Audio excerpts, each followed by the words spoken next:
Hi, my name is John Branch, and I've been a reporter at the New York Times since 2005. I grew up in Colorado, skiing and hiking in the mountains. But the people I write about are often doing things that I would never or could never do myself. I think I live vicariously through them, and I find that readers sometimes do too. This story that you're about to hear began for me in 2020, right before COVID. I got a note from somebody I didn't know, a journalist and mountain guide in Argentina named Pablo Betancourt. He said that he had a story that might interest me. So we started talking, and he told me that some porters had found an old camera on a massive melting glacier atop Aconcagua. It's a mountain in the Andes, the tallest in the world outside of Asia. And the camera had undeveloped film in it. Then Pablo told me something else. He said that the camera had a label on it and a name: Janet Johnson. In 1973, 8 Americans set out to summit Aconcagua. It was an interesting expedition for a couple of reasons. One, because it happened to include a NASA engineer, a man in the control room for the Apollo missions. But also, there was a woman in the crew, which was rare for the time. That woman was Janet Johnson. She was probably the most experienced climber of all of them. Most of the Americans were weekend climbers. Aconcagua would be the biggest, toughest mountain any of them had climbed. Back then, not a lot of people had climbed Aconcagua. It was hard to get to. There were no real established base camps like there is today, with Wi-Fi and hot showers. So these 8 Americans started up toward the summit. Things quickly went awry. Some in the party began to fall victim to the life-threatening effects of high altitude. And soon, half of the expedition had returned to base camp. But 4 Americans remained, including Janet Johnson. They continued climbing toward the summit. What happened next has been the subject of debate ever since. But this we know. 4 people went up. 2 people came down. Janet and the NASA engineer did not return. The 2 survivors returned to base camp and told the others what had happened. News ricocheted around the world and back to the families in the United States. Then the Americans went home, and in their wake, they left a lot of unanswered questions behind. In the States, the narrative seemed simple. This was a tragic mountain accident in which 2 people died. But in Argentina, the story of the 8 Americans who attempted to summit Aconcagua never really faded away. Rather, the mystery grew. The American expedition became a ghost story. In the void of any official explanation, people devised their own theories about what happened. Was it a love triangle gone bad? Maybe the CIA was involved. And wasn't there a bag of money that was never found? But beyond these outlandish conspiracies, there were serious questions being asked by very reasonable people who believed something strange did happen. That maybe foul play had occurred. That's where things stood for decades, basically until I got that message from Pablo Betancourt. We would look at the camera and try to develop the film inside. We had no idea if it was salvageable after all this time. And even if we could develop the images, would we get any answers to all the questions surrounding the deadly expedition 50 years ago? So I flew to Argentina twice and interviewed anyone who is still alive who might know something, hoping that they might give me clues. Back in the United States, we tracked down the families of the American climbers, who are now all dead, to see what they knew. It was all part of a mission that led to this story. Who was Janet Johnson? And what really happened to her? So here's my article and this week's Sunday read from the New York Times, Ghosts on the Glacier. Our audio is produced by Jack Disidoro.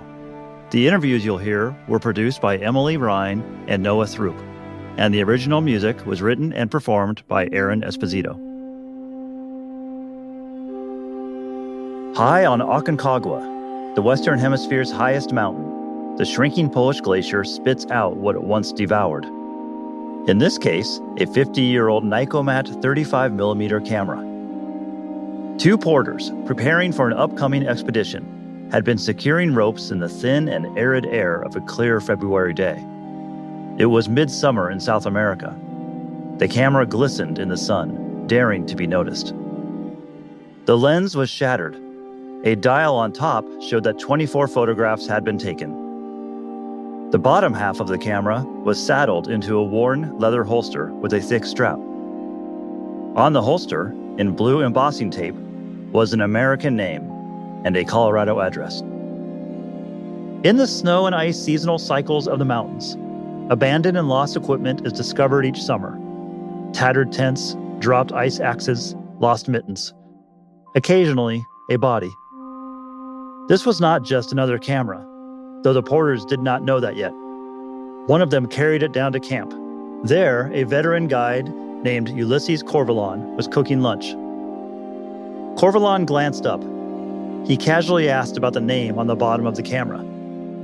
Janet Johnson, came the reply. Corvalon gasped and swore. Janet Johnson? He shouted. Excitement boiled instantly. Do you know about Janet Johnson, the school teacher? About John Cooper, the NASA engineer? About the deadly 1973 American expedition? Have you heard the legend?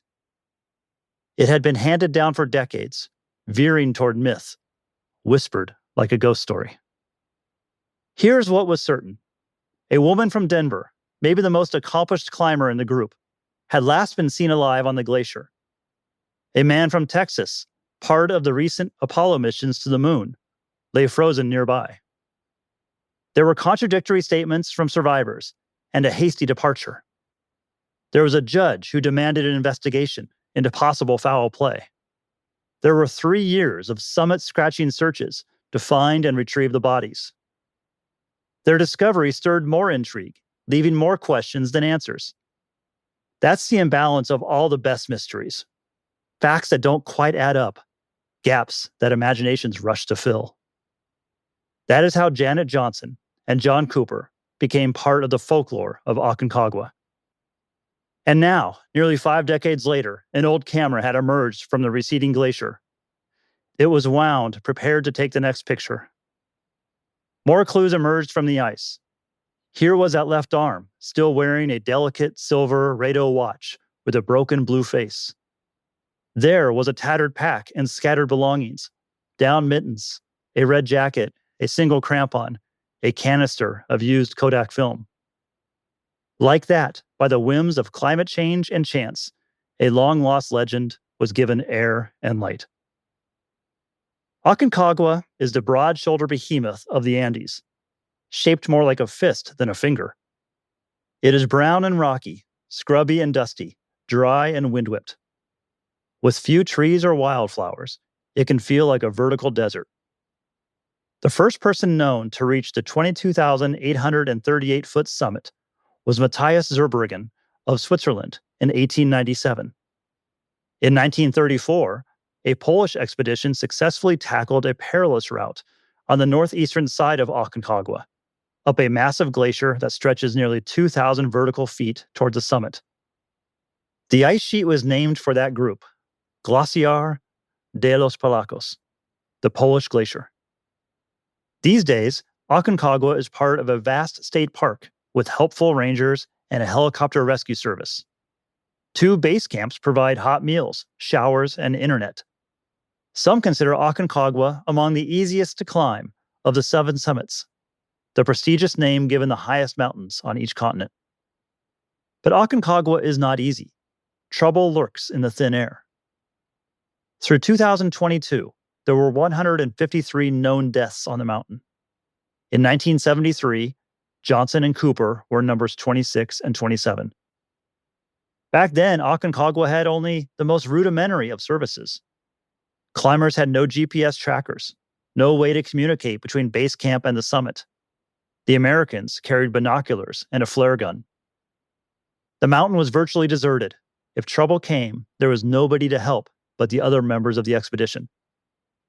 Most of them were part of the Mazamas Climbing Club, founded in Oregon in 1894. Their leader was a Portland lawyer named Carmine Defoe, known as Carmy.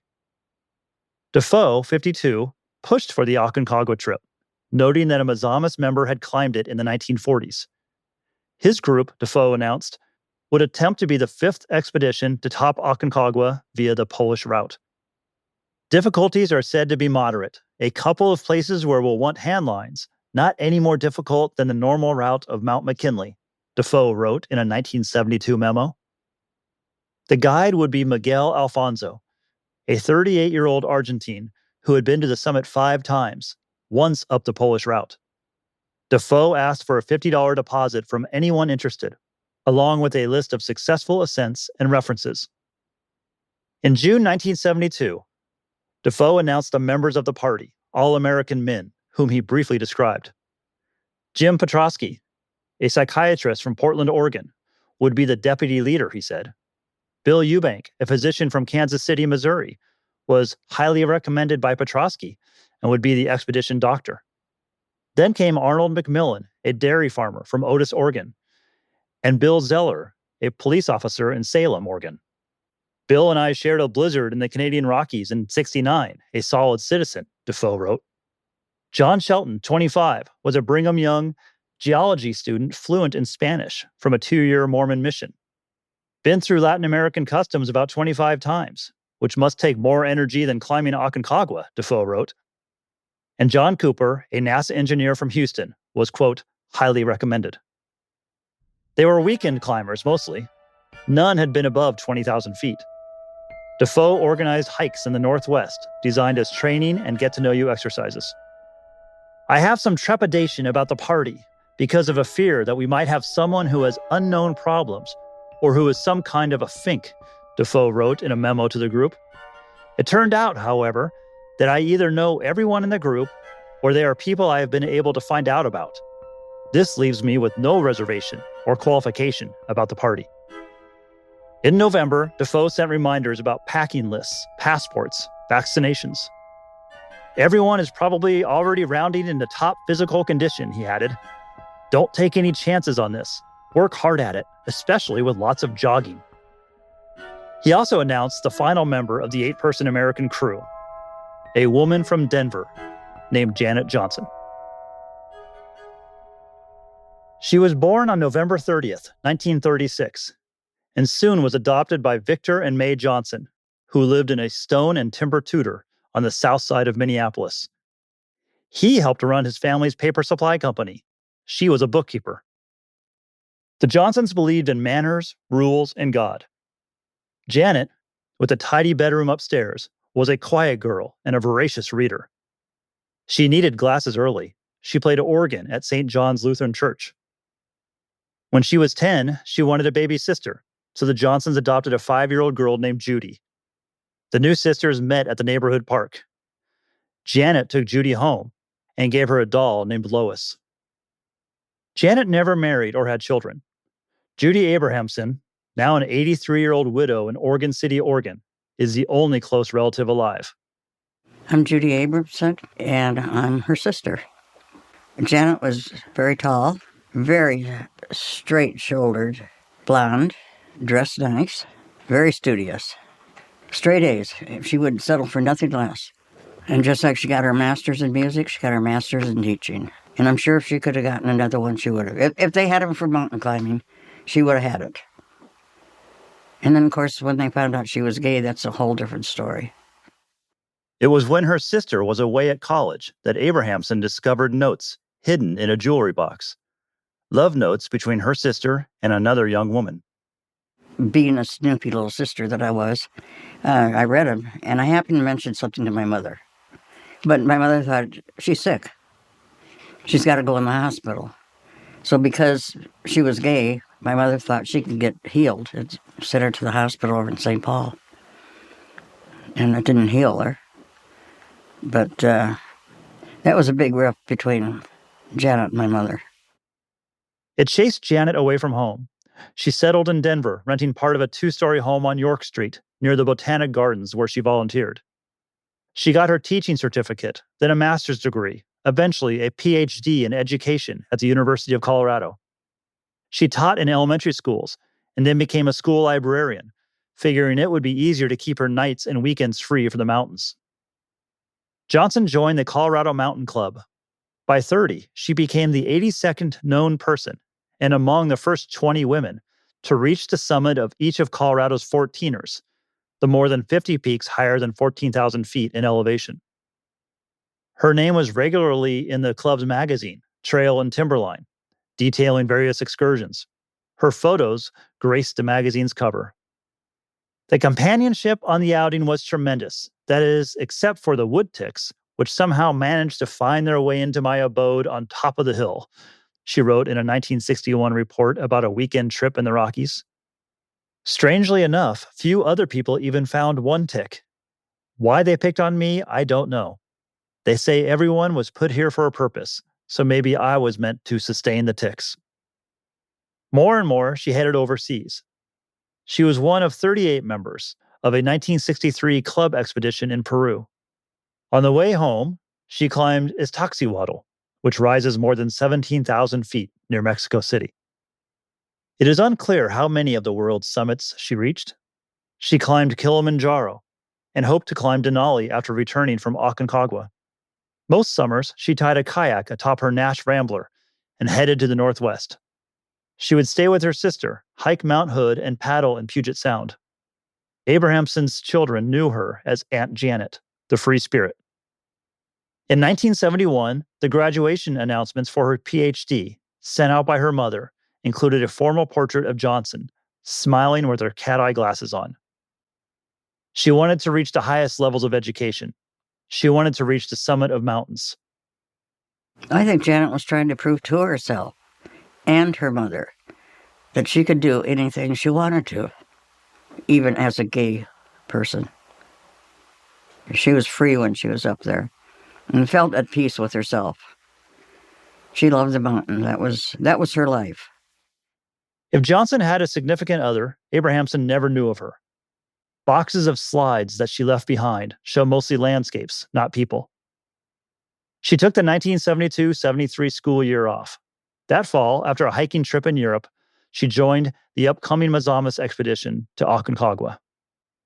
Climbed all 67 of the 14,000-foot peaks in the United States, except Alaska, Kilimanjaro, Orizaba, Popocatépetl, Iztaccíhuatl, Fuji, Mount Blanc, Matterhorn, Eiger, Peru, etc., etc., Defoe wrote of Johnson.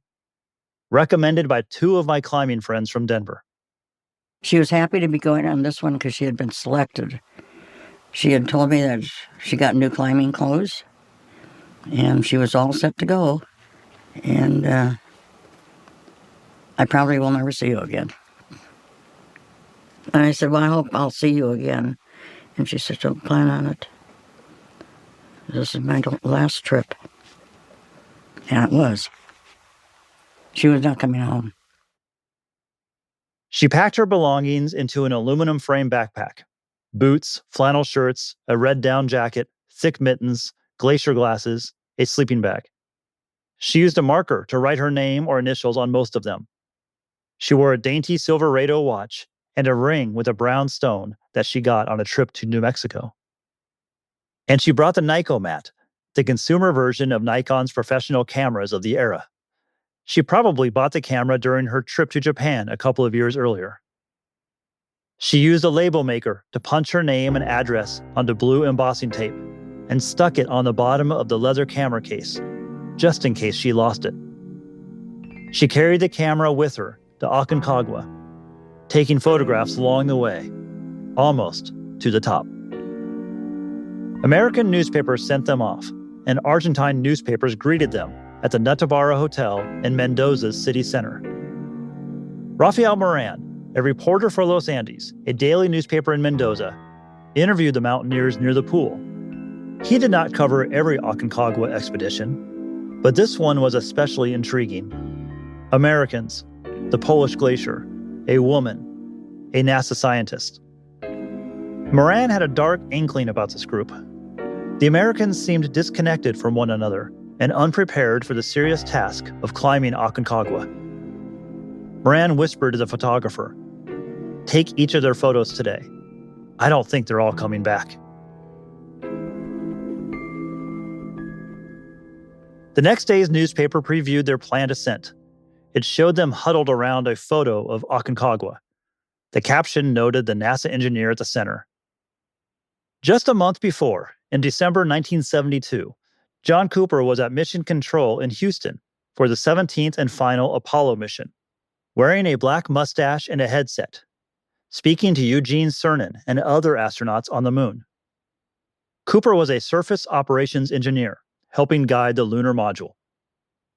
Cooper also wore his new mountain climbing boots to work, to break them in for what he anticipated would be a difficult expedition to Aconcagua. Cooper grew up in El Dorado, Kansas, with a love of the outdoors. He went to Oklahoma University to get a degree in geological engineering, but the flat oil fields where his father worked were not for him. He spent college summers working for the Forest Service and then as a smoke jumper in the American West. Later, in the U.S. Coast Guard, he became a pilot and won awards for rescues off the coast of Florida and in the Caribbean. He learned to deep sea dive, and he climbed. Cooper summited Kilimanjaro and Mount Kenya, the tallest mountains in Africa, and Popocatépetl, the volcanic behemoth in Mexico. In 1966, Cooper joined NASA just as the Apollo program was set to get underway. He had a bit of swashbuckler in him, more like an astronaut than a desk engineer. He sometimes wore a beard. He smoked a pipe. Around NASA's Houston campus, Cooper drove an old military Jeep, sometimes taking his nieces for a ride. My mother would say, "John, you put the doors back on and put up that windshield before you take my girls with you," Deb Coons, Cooper's niece, said. It was at NASA that Cooper fell in love with the secretary, a young divorced woman named Sandy Myers. They were married in 1968.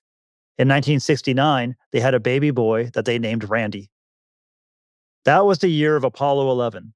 Cooper was in the surface operations group that guided Neil Armstrong and Buzz Aldrin as they became the first humans to walk on the moon. 3 years later, on December 19, 1972, Apollo 17's three-man crew splashed down safely in the South Pacific. On January 12, 1973, Cooper's flight from Houston landed in Miami, where he met Janet Johnson.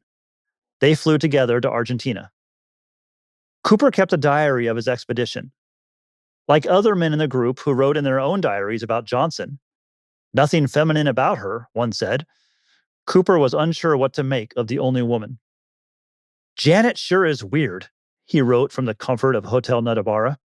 "She went swimming in her bra, blouse, and panties today, and the pool was full of people." On the mountain, the Americans struggled from the start. On January 20th, 1973, aided by mules and porters, the group hiked 25 miles to Casa di Piedra, a stone house at the confluence of the Vacas and Relenchos rivers. In his diary, Cooper described, quote, "the stark beauty of a landscape baked hard as concrete." He mentioned that Eubank, the expedition doctor, was already sick. The next day, the group reached base camp, a treeless, rubbled plot in a wide valley at about 13,500 feet. These days, during climbing season, it is a buzzing village. In 1973, the American expedition members were the only ones there. Alfonso had hired Roberto Bustos, a 25-year-old climber and student, to manage the base camp. Now a retired geography professor, Bustos recalled his early impression of the group. A lot of high-quality gear, but an unsettling dynamic. "There was no group attitude," Bustos said. "I was thinking, oh, I am on my own. Everyone has to take care of himself. In my opinion, they weren't ready for such a strange and big mountain as Aconcagua." Alfonso, despite his experience on Aconcagua, was relegated to merely a guide, someone to point the way. Defoe was in charge. Petrosky, his friend from Portland, was the deputy leader, followed by Eubank, the doctor. and Shelton, the interpreter for Alfonso. Then came Zeller, McMillan, Cooper, and Johnson, without defined roles.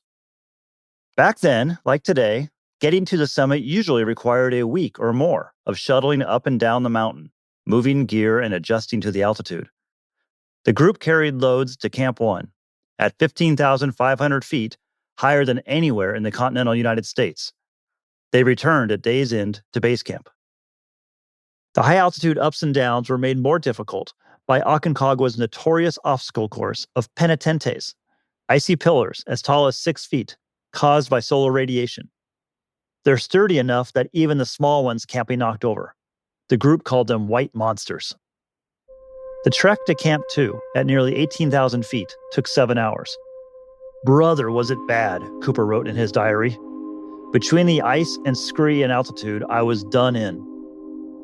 He later wrote about others in the group. Bill Zeller is the real man behind the work, he said of the Oregon State police officer.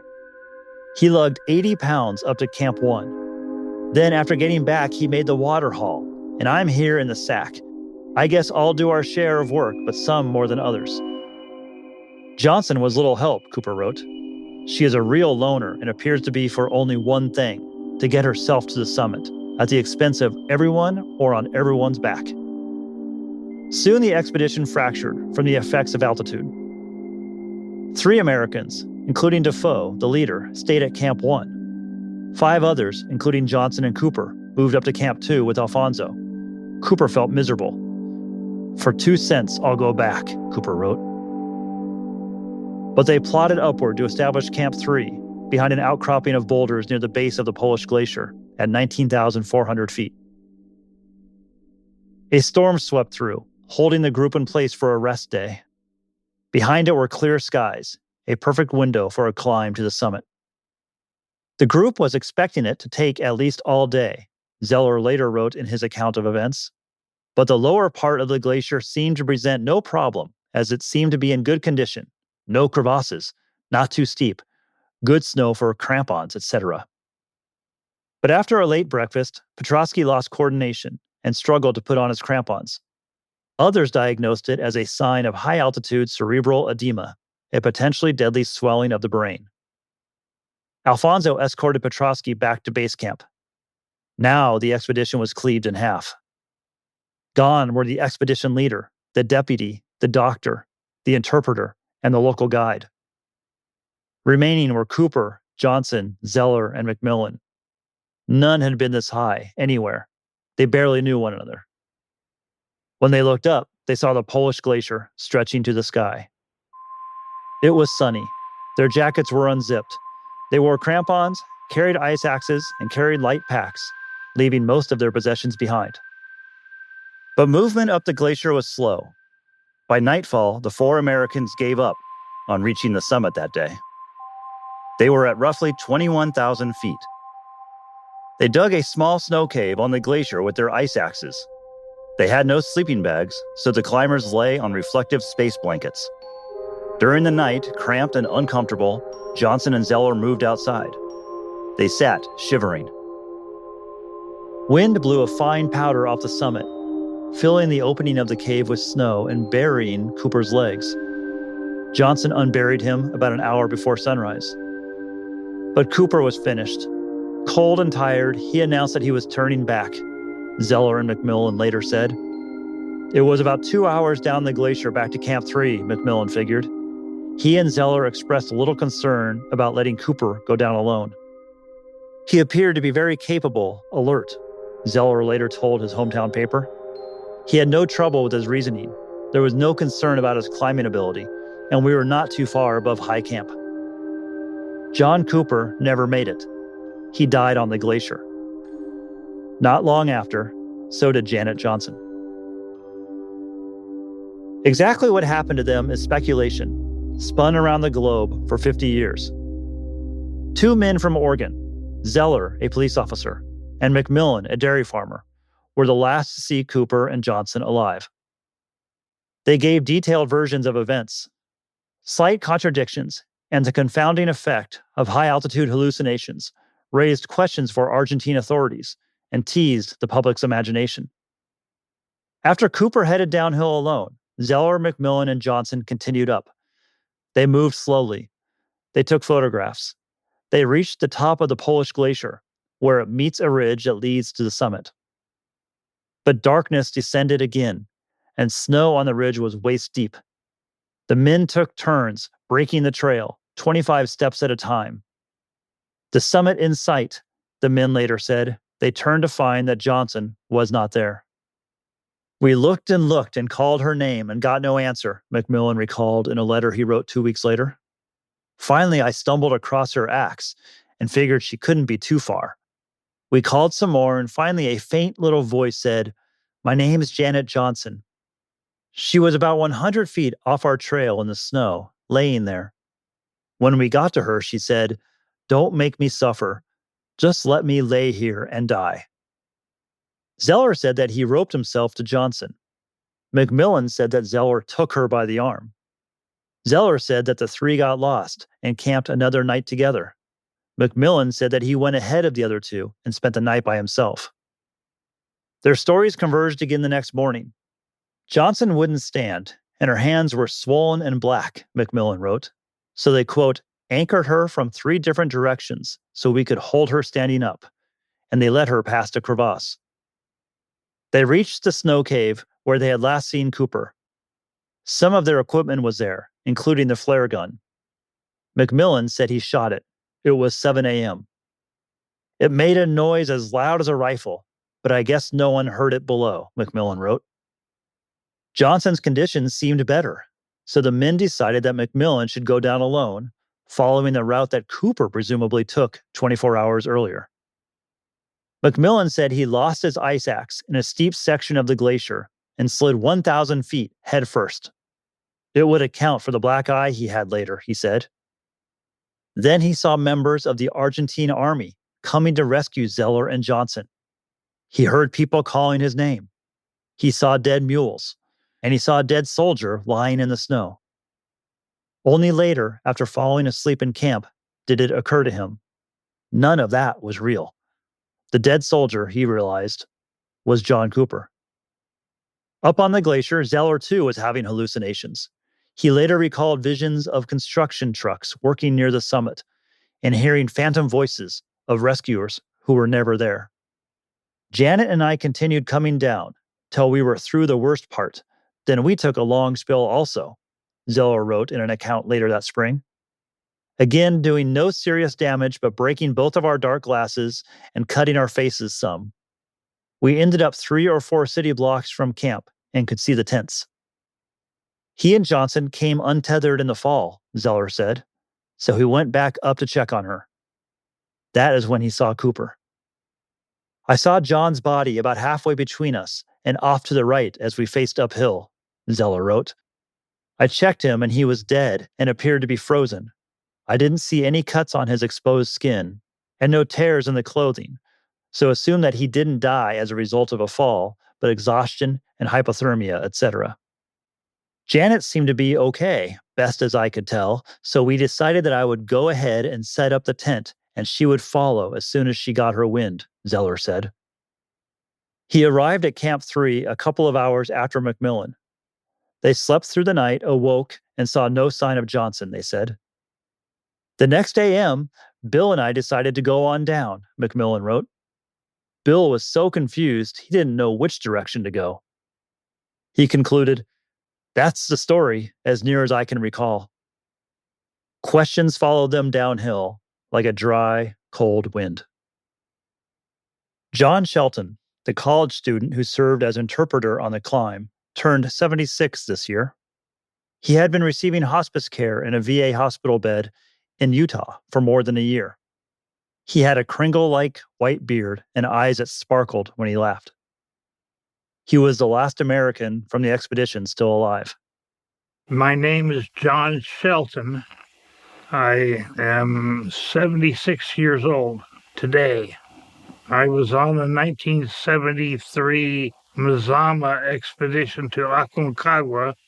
Unfortunately, it wasn't 100% successful. Shelton remembered getting sick from the altitude and becoming the first in the group to return to base camp. I could not move my feet. It was as if they were in concrete. So I just decided this must be a sign that I'm not supposed to climb today. So I packed myself up and I went back down to base camp. He kept company with Bustos, bonding over their shared affinity for science. Both were 25, the youngest in the group. A day later came Eubank and Defoe, more sick than Shelton. After another day came Petrosky, with the help of Alfonso, the guide. Shelton described looking through binoculars at the Polish glacier, expecting to see the remaining 4 climbers and spotting only 3, and later only 2. At this time, we could see them through the binoculars, but we could never find the right number of people. That's when we decided that there was definitely something wrong, and we started up the mountain. He remembered rushing uphill with Alfonso to see whether they could help. They came upon Zeller and McMillan walking toward them. Shelton remembered the weight of the moment. 4 people had gone up the mountain, but only 2 had returned. I looked up and I see 2 climbers coming down the mountain. And I thought, no, this doesn't look good. As they approached, it was obvious that there weren't the right number of people. And they just said, John and Janet are dead. That's when the shock set in. It did not occur to Shelton that Cooper and Johnson were anything more than victims of a high-altitude accident. Foul play? Hogwash, he said. Hogwash. When Zeller and McMillan were telling their story, they were telling a pretty straight story, and I took them at their word. Everything that they told was just as I could see, happening. And I believe them, every word of it. Word traveled off the mountain. Families were called. Wire services and hometown newspapers wrote hasty dispatches, filling gaps with presumptions and wild falsehoods. In Cooper's hometown in Kansas, the paper reported that he, quote, was presumed dead after a fall from the top of the mountain into a deep crevice during a blinding snowstorm. The U.S. Embassy in Buenos Aires sent a memo to the U.S. Secretary of State's office, trying to stanch misinformation. Deaths did not occur as a result of a fall, as reported by United Press International and Associated Press, or as a result of an avalanche, as reported by Reuters, the embassy said. News outlets in Mendoza were on the story more exhaustively and accurately. The first news was reported in Los Andes on February 4th. There are fears for the lives of 2 North American mountain climbers, the headline read. There was a map of the route. Featured prominently were 2 smiling photos of Johnson and Cooper, taken at Hotel Notabara 2 weeks earlier. The expedition was starting to fall apart before even the work on the ice began, the next day's story said, just as Americans were getting false accounts of avalanches and blinding snowstorms. At the base of Aconcagua, Alfonso and the American survivors were held for questioning. In Mendoza, a judge was assigned to the case. So was a police investigator. Officials labeled the case Averiguación de Homicidio Culposo, investigation of manslaughter. Even the American government validated the suspicion. It was standard procedure for the case to remain open, the embassy wrote in its files, to, quote, ensure that foul play may be ruled out. The seeds of speculation were planted. It needs a deeper investigation, Los Andes wrote.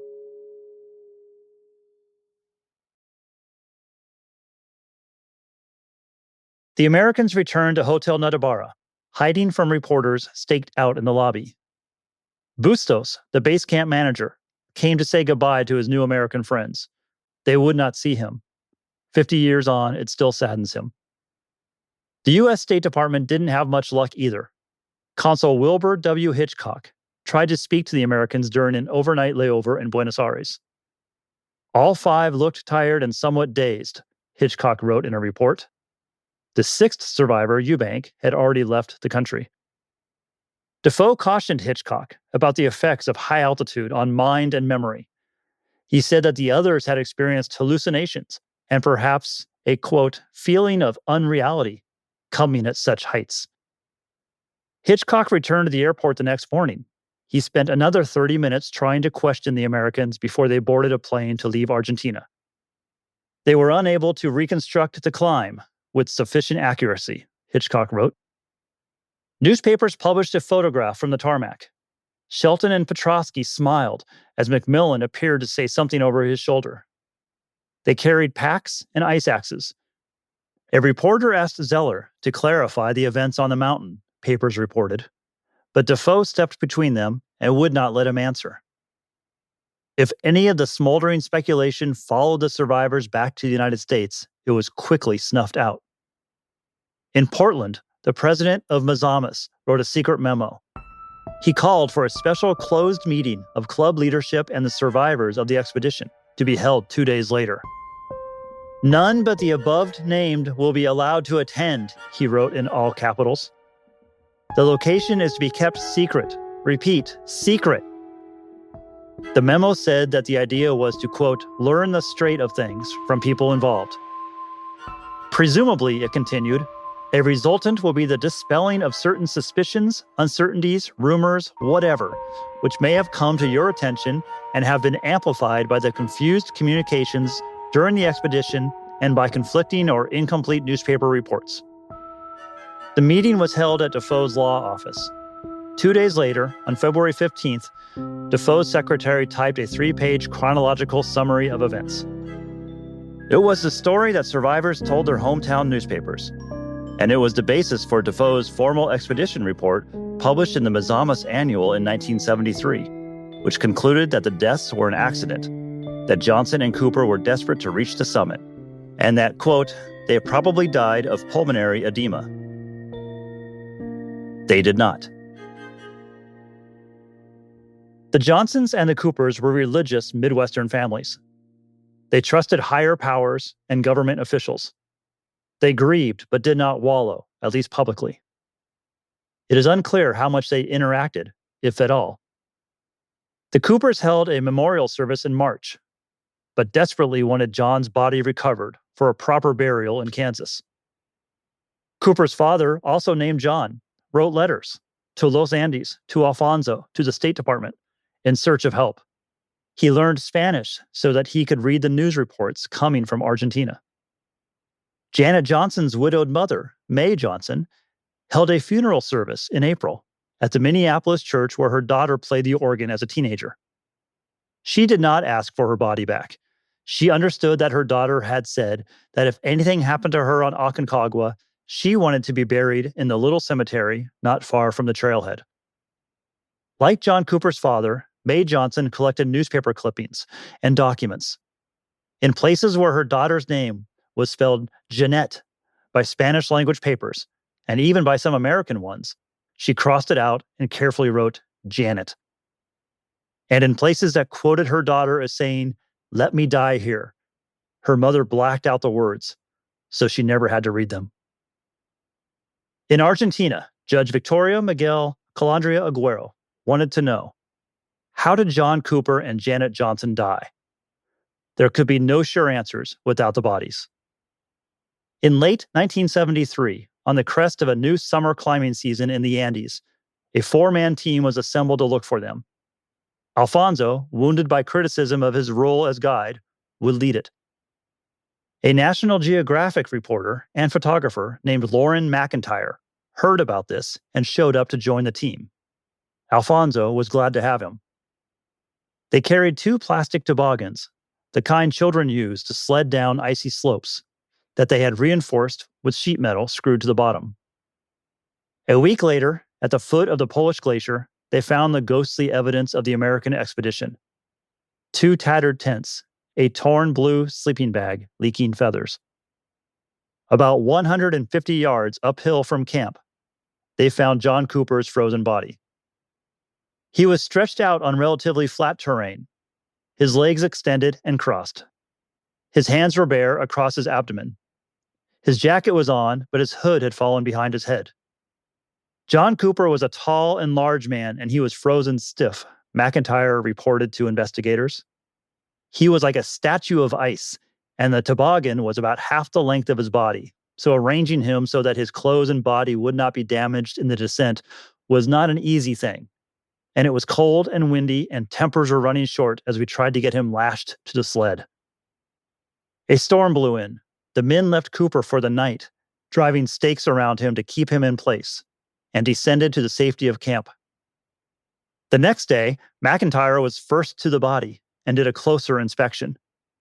He took detailed photographs of Cooper and his belongings to, quote, make it supremely evident how he was equipped in case there were questions from investigators or reporters. He found Cooper's diary. He found an opened letter from Cooper's wife, Sandy. McIntyre read it aloud and translated it for the others.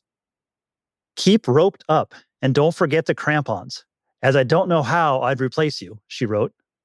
You are by far the best husband and loving one and really good dad in the entire world. There was no sign of Johnson. McIntyre combed the snowfield for several hours before giving up, he said. He considered her death the bigger mystery and thought she might have wandered off the glacier's sheer edge. Details about Cooper got out fast. He was missing a crampon. There was no ice axe. He was on a gentle slope. His battered face held a look of frozen terror, and his abdomen had a cylindrical hole, bloody and deep. It had gone undetected until his body thawed at a lower elevation, and his frozen hands could be moved. The highest percentage of possibility is that Cooper's death was an accident, Alfonso told reporters. But if Cooper had fallen on his own ice axe, it must have been very violent, he said, given the 5 layers of clothes that he wore and the depth of the wound. Alfonso also said that Zeller told him that he had found Cooper sitting, dead, with his head between his hands. But the way Cooper was found reveals that Zeller's account was not exact, Los Andes wrote. McIntyre insisted that, quote, there is no mystery at all. He fell on his ice axe and he injured himself, he said in a statement to investigators. He was in so much discomfort and pain when he was nearly to base camp that when he finally got off the steep part of the glacier, got down on the flat, he had evidently stopped, sat down, and removed his gloves, and was probably trying to examine himself and his wound when he fell unconscious and froze to death. McIntyre left a sliver of doubt. In a 1974 letter to Sandy Cooper, he suggested that McMillan and Zeller, quote, have probably formed some conclusions in their own minds, which may be true or which may be an adjustment with conscience they can live with. He continued, I wonder whether you have ever talked with them? It is unclear if the Cooper or Johnson families ever did. Cooper's body, per the family's wishes, was transported to Kansas in a carved coffin, shipped inside a plain wooden crate. The coffin was buried in the cold December ground in El Dorado. The empty crate sat for decades in the garage of Cooper's parents, who couldn't part with it. The results of the full autopsy were sealed by the judge, but he released a cover page, which noted the cause of death. It was not exposure, not pulmonary edema, not even the mysterious wound to the abdomen that plunged through 5 layers of clothes. Causa de la defunción, contusión cranioencefalica. Cause of death, cranial contusions, injuries to the skull and brain. The judge made only one declaration. We need Janet Johnson's body. Alberto Colombero was 17 when he and 2 others found Johnson's body. He keeps the photos from that day in a small box. It was February 9th, 1975. Colombero was climbing Aconcagua with his father, Ernesto, and Guillermo Viero, both experienced Aconcagua climbers. A storm forced them to abort a summit attempt. The 3 decided to come down the Polish glacier. They knew Johnson's body might be somewhere. Colombero saw something orange or red to his left. It was obscured by knee-high penitentes, the ice pillars characteristic of Aconcagua, and partially covered in fresh snow. The men thought it was a tarp, a tent, maybe a backpack. They found Johnson face up. My father recognized her because he had met her in Mendoza, Colombero said. He is now a retired man of 65. Johnson's face, blackened from 2 years of exposure, was battered in 3 places. White bones stuck out of her nose, her forehead, and her chin, where skin hung down like a flap. There were bloodstains on her face and jacket. A crampon was missing from one foot. Ropes were tangled around her. Her hands were bare, her light jacket unzipped. They could not find her ice axe. The slope was shallow. Didn't Zeller say that he and Johnson had a long fall together? There was no way this is where they fell, they thought. Colombero's memory holds one other striking detail. A rock sitting on top of Johnson. Her body was in a field of ice. Colombero said that he was too young and inexperienced at the time to draw conclusions. But the older men, who are now both deceased, they were sure Johnson was murdered, Colombero said. They thought everything was planned, Colombero said, that it wasn't an accident, that someone had hit her and tried to make it look like she rolled down the hill in exhaustion. Their discovery and version of events were soon highlighted in the Mendoza newspapers, along with gruesome photos they took. Johnson's body was just 20 meters from where Cooper's body had been found, the reports said. The 3 men were unprepared to bring Johnson's body down, so they dug it out and shifted it so that a future recovery expedition would see it. They found a ring with a cloudy brown stone on her finger. They removed it and passed it to an American climber named Alan Steck, who happened to be on the mountain at the same time. In April 1975, he sent it to Abrahamson, Johnson's sister. "I am enclosing the ring that Janet was wearing when we examined her," he wrote. "We did not find anything of her equipment or her camera, assuming she had one. The ring is the only possession from the trip that Johnson's family received for 50 years. In February 1976, William Montalbano, the Latin America correspondent for the Miami Herald, wrote 2 articles about the deadly mysteries of Aconcagua. The second focused on plans for the recovery of Johnson's body. "How did Janet Johnson really die?" the headline read. There is sufficient mystery and enough unanswered questions surrounding the death of Janet Johnson and NASA engineer John Cooper on the same 1973 expedition to have raised the suspicion of foul play, William Montalbano, the reporter, wrote. The article focused on Ramon Arrieta Cortez, the lead investigator, who, quote, "must establish if Aconcagua killed Janet Johnson or if she was murdered," Montalbano wrote. Soon after, a team of men, mostly police officers in Mendoza with climbing experience, found Johnson's body. Her face was darker, far more mummified than a year earlier, because of recent exposure to sun and wind. They found no other belongings. The men struggled to extricate Johnson from the ice. They crudely sliced her left arm at the shoulder and left it, with a broken watch still on her wrist. "We had to dig the ice to get her unfrozen from the glacier," said Rudy Parra, one of the men, now a retired police officer in his Mendoza home. "It was like taking a piece of the glacier off the mountain."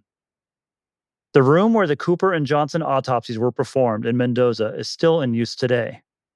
It sits in a worn, one-story stucco building that looks like a barrack. It is equipped with stainless steel tables, electric tools that hang from the ceiling, and concrete floors that slope to drains. Daniel Araujo was a medical student and an assistant to the medical examiner, Dr. Carlos DeChico, on the Cooper and Johnson autopsies. Today, he is a neurosurgeon in Mendoza. My name is Daniel Araujo. I was part of the team that autopsied the bodies of John Cooper and Janet Johnson. Although 50 years have passed, they are still somehow fresh in my memory, like very few other cases. Both John Cooper and Janet Johnson death were traumatic. It was very unusual. He still remembers Cooper because of the skull fracture and especially the tubular hole to his abdomen. It was like a bullet hole, perfectly round. The wound was so deep that it reached all the way to Cooper's spine. Araujo always suspected an ice screw. I remember that the cause of death was the head injury. But also what impressed me was a lesion that he had.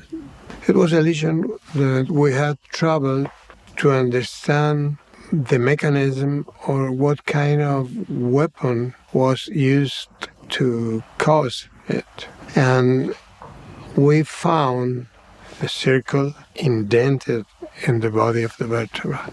Clearly suggested a aggression. It's more consistent with the mechanism of stabbing and not just falling over the ice screw.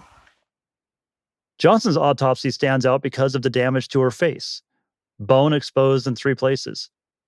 Araujo recalled deep cuts on her boot that made him think someone had taken some hard whacks at her. I think that Janet Johnson had several injuries in one of his legs as a result of repeated hammering with an ice axe over her boot and crossed through the leather of the boot and injured the tissues.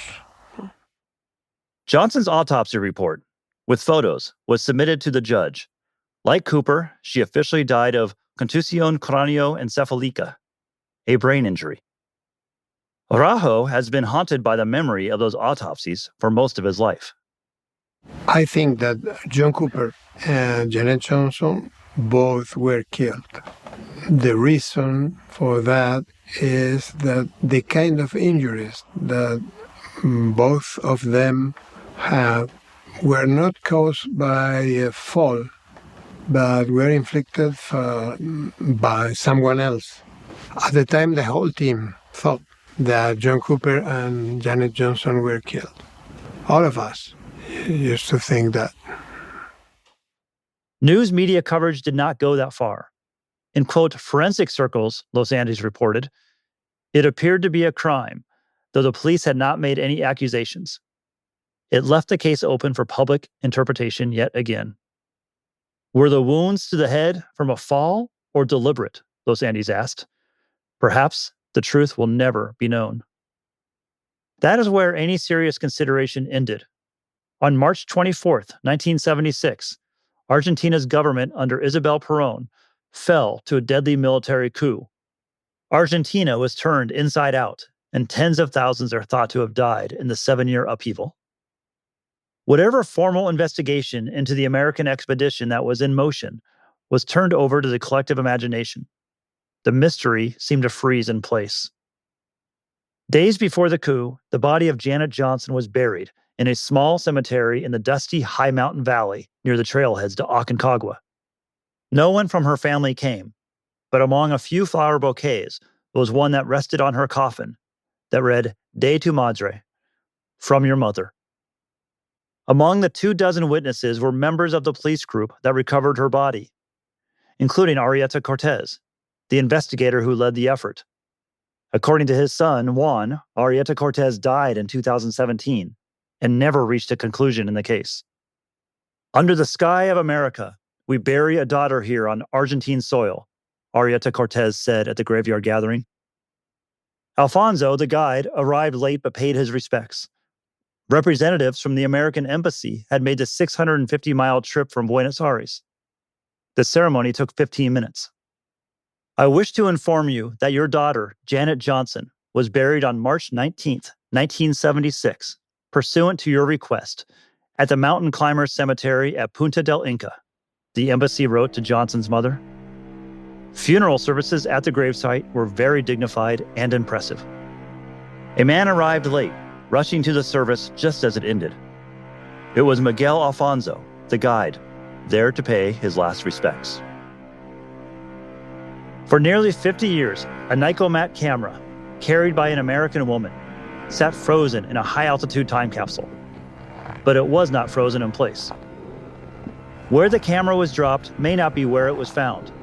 The Polish glacier has been shrinking and shifting, cracking and moving downhill by the pull of gravity and with the change of seasons. And on a sunny day in February 2020, the heart of the Argentine summer, the camera sat on a stocky penitente, like a museum piece on a pedestal. It was Marcos Calamaro, a young porter, who brought it down to camp. It was Ulysses Corvalon, the experienced guide, who recognized the name stamped at the bottom. At the camp that day was a photographer named Pablo Betancourt. He recognized that the film inside might be evidence to be preserved, as it had been for most of 5 decades. He put the camera into a case and stuffed it with snow. He contacted the New York Times, wondering whether such a discovery might be of interest. And he wondered what else the melting glacier might be revealing. Calamaro spent his off time looking. Near the glacier's edge, he found Johnson's arm in a red jacket sleeve, still wearing a watch. Then her knapsack, filled with possessions. Among them, 2 more aluminum canisters with film inside. In Oregon City, Oregon, an 83-year-old widow named Julie Abrahamson, Johnson's only surviving immediate family member, got a surprise call sharing the news of the discovery. Her response was clear. Yes, please develop the film. Find out everything you can. Please. She's still my sister, she said. I still want to know what really happened to her. Indian Head, Saskatchewan is about an hour east of Regina. Its tallest structure is a grain elevator. There is not a mountain in sight. On a downtown corner is a former bank, a 2-story brick structure from the 1800s. Today, it is home to Film Rescue International, run by a man named Greg Miller. His small team of technicians receive and process old and damaged undeveloped film from all over the world. Cases found in attics, reels discovered in shipwrecks, the forgotten Instamatic abandoned with film inside. Now Miller was holding a camera that had been locked in a glacier at roughly 20,000 feet for almost 5 decades. The camera was intact. The only crack was inside the lens. The mechanisms worked. The leather holster had probably protected it from leaks. It turns out an Aconcagua glacier is not a bad place to store film. Humidity is always a detriment, but the Andes are notably dry. High-altitude radiation can be a concern, but the camera had been entombed in ice. Cold temperatures are much better for film than hot ones. Miller took the camera into a dark room, flicked on an infrared light that would not expose the film, and clicked the back of the camera open. I think we're going to see something, he said. The processing responsibility fell to Eric Labossiere, a 35-year-old part-time pro wrestler and metal band guitarist with a bald head, a soft voice, and arms covered in tattoos. He was nervous. There was only one chance to do this. Under infrared light, Labossiere moved the rolls of film into light-proof drums. The drums went into a machine that washed the film in a cycle of solutions, precisely timed.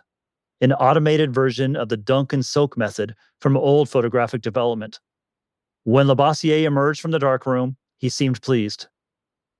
Had he not known the origin of the film, trapped on a glacier in Argentina for decades, Labossiere would have assumed it was on a shelf somewhere, he said. After more machines and more solutions, Labossiere unspooled the film and held a strip to the light. Yeah, he said, mountains and people. Johnson was a good photographer. The photos are beautiful, haunting, marred only by streaks of moisture that color the frames, some more than others.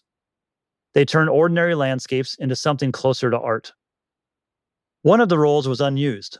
Johnson had carried it toward the summit with the apparent expectation that she would need it. Another, found in a canister, had 36 exposures. The first frame was shot from a valley just short of base camp, an ethereal image of snow-covered mountains. Then came lots of penitentes and snow-covered peaks.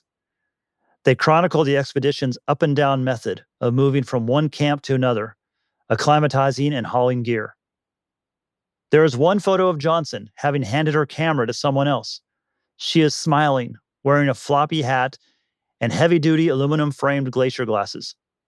She has an ice axe in her right hand and an overstuffed pack on her back. The roll found inside the camera had 24 photographs. The 7th photo was taken near camp at the foot of the Polish glacier. Only Johnson, Cooper, Zeller, and McMillan went higher than that. Johnson snapped pictures. Recent footprints dent the soft snow. Around midday, the sun high and the shadows short, Johnson took a photo of one of the other climbers, who was downhill and sitting on the glacier. Afternoon shadows got longer with each photograph. Soon the 4 climbers would dig a cave to sleep in. Cooper would head downhill the next morning, while the other 3 continued up. Johnson took more photos. The 21st photograph showed either Zeller or McMillan climbing ahead of her into the afternoon sun, each step making deep holes in the snow. Published in the Mazamas Annual later that year is the opposite photograph, taken by Zeller, downhill of Johnson hiking up the summit ridge at about 22,000 feet. Johnson wore her floppy hat. Her coat was unzipped and her mittens dangled from strings at her sleeves. She held her ice axe in her right hand. Before dark, Johnson snapped 3 more photographs of the surrounding Andes. If she was oxygen deprived or delirious, she still knew how to focus the lens, compose the frame, and hold the camera steady to take clear photographs. That is where the film ends. That is where the legend begins. The film does not solve the mystery. It only adds to it. It tells you what Johnson saw in her final hours, but not how she felt, not how she died. Not every discovery leads to revelation. Some just make you want to know more. If Janet Johnson and John Cooper were still alive, they would be in their late 80s. All of the Americans from the expedition to Aconcagua are gone. Defoe, the leader, died in a car crash on a rural Montana highway in 1975. Zeller died in 2003, McMillan in 2011.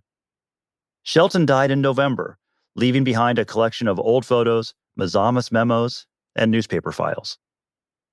It remains the greatest mystery of Aconcagua, said Moran, the Argentine journalist who covered the expedition and its aftermath. He is 80 now.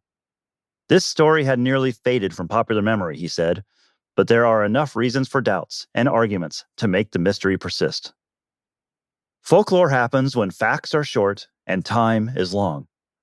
After all these years, this story is not about long-gone Americans on the mountain, but the unknown that lives in those who remain. It is less about certainty than memory and imagination. A question arises again and again among those familiar with the story. Just what are the possibilities? An accident is a tidy catch-all, a useful way to move on. What if it was something else? My name is Ulises Corbalán. I work in Aconcagua as a guide. I was doing that for the last 30 years. I was running a trip in Aconcagua when we find the camera of Janet Johnson, which is a really part of the history of Aconcagua. Corvalán, a dean of Aconcagua guides with 59 successful summits, first heard the stories from old-timers when he began climbing the mountain 35 years ago.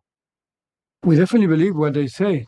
Some of the guys actually, they was there, they was working on the rescue of the body, so nobody was sure in the moment about what happens, how they die. There were theories and embellishments, dots connected with fuzzy lines. A love triangle gone wrong, a stash of money that was never found, Cooper as a government agent, assassins who crossed the nearby Chilean border. Is that why Lauren McIntyre, an American, had shown up as if from thin air to find the bodies? Why was he taking so many photographs? Corvalán studied Johnson's photos from 1973. He noted the shallow slope and the uncharacteristically soft snow on the Polish Glacier that year. A long fall and a deadly slide down the ice were improbable, maybe impossible, he said. But something else bothered Corvalán. He has seen bodies ravaged by even short falls. Bones are broken. Clothing and equipment are shredded. I saw a lot of bodies, unfortunately, on the mountain. Many of them, some friends. When they fell, there's a lot of broken bones and blood around, and sometimes you find pieces of brain. I mean, falling on the ice is almost like a free fall. Why, Corvalán wondered, did so little of that appear to have happened to Johnson and Cooper? Why was the damage confined mostly to their faces? Corvalán thought about it. He is a mountaineer. He has been atop the 7 summits. He knows what experience and common sense tell him. An accident. But more than before, Corvalán believes that maybe there was foul play. The survivors, the rest of the expedition, they say that they fell when they was climbing, but the police, the way they find the body, they don't look like a fell. They have no rope, and they have no broken bones. The clothes is okay. It doesn't have any evidence of falling in the snow. The way they find the body, I think, is a mystery. Foul play. It is a persistent, vague euphemism in this story. Negligence? Manslaughter? Worse? How? Why? Is it even possible at such an altitude? With such fatigue? Corvalon shrugged. Something happened. I won't believe that. It's really weird. Roberto Bustos, the base camp manager, is now 76. He has a file of yellowed clippings and photos at home. He has a rope that belonged to Shelton that he holds as a treasured memento. Johnson's newly developed pictures stir memories, but do not change his mind. He sees what happened to Johnson and Cooper as a, quote, mountain accident, he said, but does not dismiss the possibility of something violent or nefarious. Norms shift at high altitudes, he said. Desperation toys with right and wrong. One thing that has not changed in 50 years on mountains from Aconcagua to Everest is the notion of ethics and responsibility. They get squishy at high altitudes amid the dangers and limits of the moment. It's a different world at 6,000 meters with different laws and rules, Bustos said. And the behavior, you would go down to 5,000 meters and think these people are crazy. If their climbing partners did all they reasonably could to help Cooper and Johnson, wasn't that enough? If they abandoned their colleagues to save themselves or somehow did harm to them, could they be blamed? Zeller's widow, in her 90s, said through her son that she did not want to talk about the expedition and requested no further contact. As a state policeman, he is precise, exacting, and careful, the local newspaper wrote of Zeller in 1973. When he speaks, he says only what needs to be said. There are mysteries of the mountain he cannot explain. He is not used to that. McMillan's family said that he continued to climb mountains for the rest of his life, including Denali twice, even after he was diagnosed with multiple sclerosis. He had more than 100 dairy cows and would give slide presentations of his climbs to friends and family in the barn. His children recall McMillan talking about how he and others were held and questioned in Argentina because of the deaths. They know little about any speculation of foul play, of the stories spun in Argentina. Judge Victorio Miguel Calandria Aguero never made a ruling in the case. Shortly before he died in 2022, he was asked about the American expedition by a local journalist, who said that readers had followed the coverage, quote, like a novel, and raised the specter of murder. None of that was ever proven, the judge said. And then, from the ice, came Johnson's camera. And whatever ghosts had been laid to rest were stirred back up again. In Oregon City, Oregon, Judy Abrahamson had not gone through her sister's belongings for years. They were stashed under the house, ignored if not forgotten. None of it made a lot of sense. These slides of mountain landscapes and strangers in climbing gear, those yellowing newspaper clippings in Spanish where her mother crossed out every suggestion that her daughter ever wanted to die alone. To Abrahamson, Janet Johnson was not an accomplished climber in Colorado or the haunting name that echoes in the Andes. She was not a legend or a mystery. She was Janet, a brainy 10-year-old who asked for a little sister and welcomed her to the family with a doll. She was an overachiever who grew into a woman that her mother could not understand. She was the accomplished big sister who set out to prove that she could do anything she wanted, even climb the highest mountains. Abrahamson thinks about Johnson and wonders how she might have grown old, might have climbed more mountains, might have come out, might have felt accepted, even celebrated. I want to know what really, really happened to her. Because she was experienced. And it's been too many years. But I still think about her. No matter how many years go by, Janet was my sister. What an adventurer she was. How she loved life. And that she was a good person. And she was. She was my sister. In Kansas, Joy Cooper is nearly 90, the older sister who remembers John Cooper as a little boy with so much wanderlust that their father had to build a fence to keep him in. She remembers when people filled the church for his funeral, and they buried her little brother in the little cemetery. Her parents were never quite the same after that. In Texas, Randy Cooper, raised by a widowed mother who has since died, does not remember much of anything about his father, but he has been told that they share some of the same mannerisms, like the way they pop their knuckles. As Randy got older, he decided to go by his middle name, John. And when people ask about his father, he would tell them the only thing he knew. My dad died mountain climbing. The Johnson and Cooper families never learned much about what happened on Aconcagua. They just knew that things went wrong and that Janet and John were gone. The details, the newspaper stories, the letters, the official documents, all the questions and regrets were swallowed up by sadness, then by time.